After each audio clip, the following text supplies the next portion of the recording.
noche, amor. Estoy vencido, no tengo... Bueno, uno de los temas que están marcando el pontificado del Papa Francisco es precisamente el de los abusos sexuales. No que se hayan cometido ahora, sino que están aflorando ahora. Yo por eso le aprecio mucho a Andrés Beltramo. Incluso el Papa se reunió hoy con el episcopado estadounidense. Ha citado también una conferencia de los presidentes de los colegios episcopales de todo el mundo para el mes de febrero. Y está todavía ahí el caso de la visita a Irlanda, la carta del exnuncio Viganó, acusándolo de encubrimiento y pidiendo su renuncia. Es decir, el Papa está sufriendo, Francisco, unos embates pues que yo no recuerdo que haya sufrido, quizás en algún momento Benedicto XVI por los Batilix, donde estuvo relacionado, por cierto, el exnuncio Viganó. Pero el que sabe de todo esto es Andrés Beltramo, corresponsal de Notimex en el Vaticano y además un destacado vaticanista. Andrés, ¿cómo estás? Buenas noches para ti. Joaquín, un abrazo desde el Vaticano. Coincido plenamente con lo que dices referente a que se trata de la crisis más grande y más intensa que está viviendo al menos el Papa Francisco en su pontificado, porque en el tiempo de Benedicto XVI fueron muchos ataques también que el propio Papa tuvo. Recordemos que los abusos sexuales también lo pusieron como blanco, hasta lo querían enjuiciar. Hubo, me acuerdo cuando fue el Papa Benedicto a África, una gran condena de algunos, hasta parlamentos europeos, por algunas expresiones que él hizo referente al uso del condón en África, el SIDA. Digamos que el Papa Benedicto tuvo lo suyo, pero no habíamos visto tan fuerte ataque y digamos tan grande desafío en el pontificado del Papa Francisco, que parecía vivir una eterna luna de miel, ¿no? Bueno, lo cierto es que hoy el Papa Francisco recibe embates de todos los costados por una situación heredada, porque hay que decir que en los Estados Unidos las informaciones que las últimas semanas se han dado a conocer respecto de los abusos tienen que ver con abusos, por ejemplo, el informe del Gran Jurado de Pensilvania, que habla de abusos en 6 diócesis de Pensilvania, tienen que ver con un tiempo en que se tuvieron estos abusos desde 1947 hasta prácticamente el 2002. Apenas un caso de 1000 que está en este informe ocurrió después. Por lo tanto, es cierto que en los Estados Unidos, ya desde la crisis del 2002, la crisis de Spotlight en Boston, el episcopado había tomado cartas en el asunto. Lo cierto es que se había dicho que todo era ya parte del pasado, que la crisis había pasado y que no iban a aflorar nuevas cosas. Bueno, han aflorado nuevas cosas.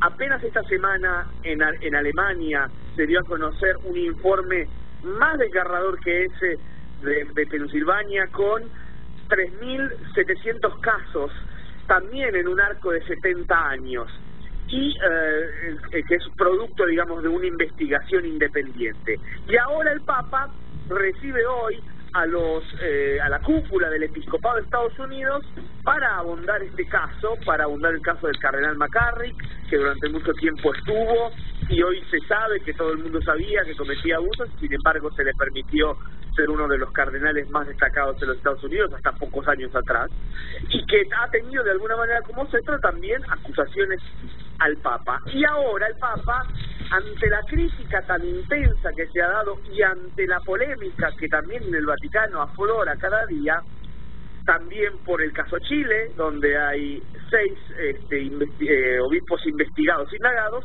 el Papa ha decidido convocar una reunión con todos los presidentes de las conferencias episcopales del mundo, más o menos 130, 140 obispos, que son prácticamente los que deberían aplicar la política de tolerancia cero in loco, es decir, en cada país, y que muchos países no han puesto en práctica, porque el Vaticano desde Benedicto XVI ha puesto algunas medidas para enfrentar estos abusos, pero si no se aplican los obispos en cada país y en cada diócesis, cae en saco roto. Entonces el Papa llama a estos presidentes de conferencias episcopales del 21 al 24 de febrero del año 2019, no para hablar, porque ya el tiempo de los discursos y el tiempo de los diálogos es tiempo del pasado, sino para hacer una verificación muy específica sobre cuáles son las medidas que se van a tomar en ese tiempo y el tiempo futuro para evitar que vuelvan a pasar estos abusos sexuales.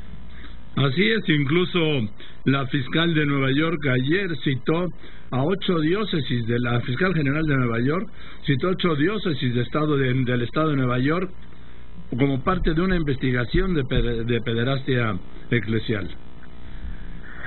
Lo que está pasando ahora, que es distinto al pasado, es que como el Papa Francisco ha ido tan adelante, digamos, con un mensaje incluso de decir que la justicia pública civil avance, es como que se ha sacado un tipo de freno de mano, y entonces en Estados Unidos hay una andanada, y vamos a ver que en los próximos meses va a haber una andanada de estas investigaciones, a pesar de que muchas de estas investigaciones nunca van a poder llegar a la corte, porque son casos que han prescrito, pero que sacude, sí, y se vuelve también atractivo, digamos, para los fiscales generales, después de ver el buen trato que se le dio al fiscal de Pensilvania con la investigación que llevó a cabo, de poder llevar a cabo nuevas investigaciones y buscar de alguna manera ya subir un nivel y no solamente ir contra los sacerdotes, sino también contra quienes se encubrieron, ¿no?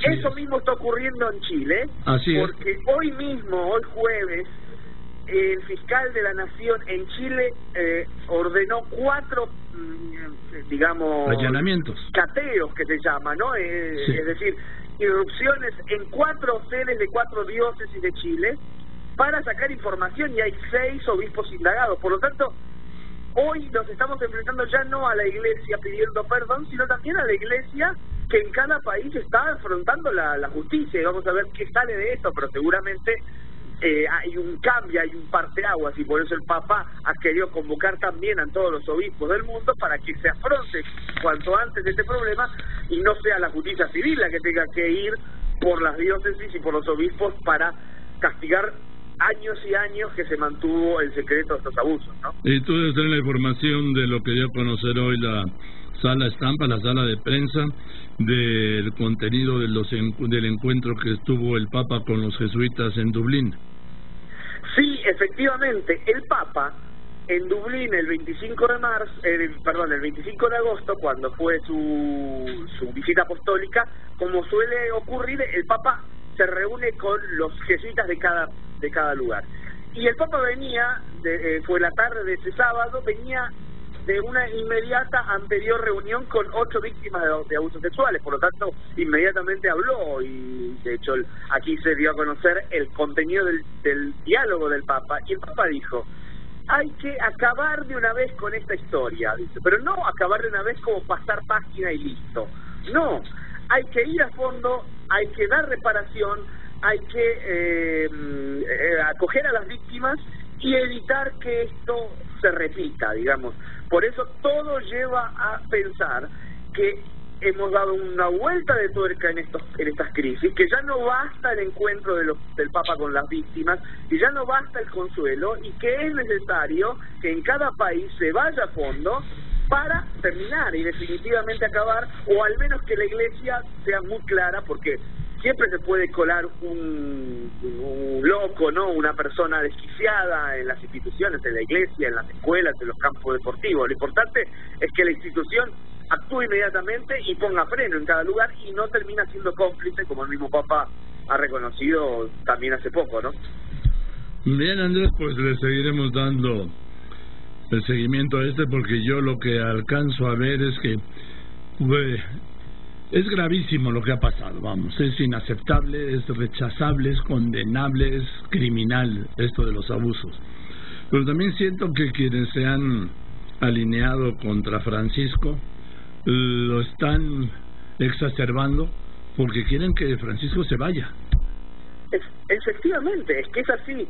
Hay 2 problemas distintos que se mezclan. Uno, el problema real de los abusos, que ya lo había reconocido Benedicto XVI, que estamos hablando de casos incluso de cardenales que fueron nombrados por Juan Pablo II y fueron mantenidos por Benedicto XVI, y hay algunos grupos que desde el día cero de la elección del Papa Francisco han querido criticar y se la pasan criticando al Papa, diciendo que todo es culpa del Papa Francisco porque él es responsable personalmente de tantas cosas en la Iglesia.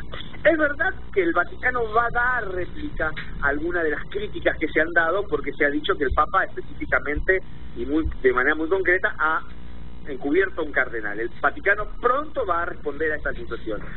Pero creo que sería un error pensar que estamos solo ante un Papa que es culpable de todo. No, estamos ante un sistema de la curia vaticana y de las curias a nivel internacional que demuestran su incapacidad de poder evitar esto. Entonces hay que crear otras instituciones o permitir que otras realidades cambien eso, que entre los propios obispos y la propia jerarquía de la Iglesia vamos viendo que nunca se atendió como debía ser atendido, y eso es un problema independientemente de este Papa, ¿no?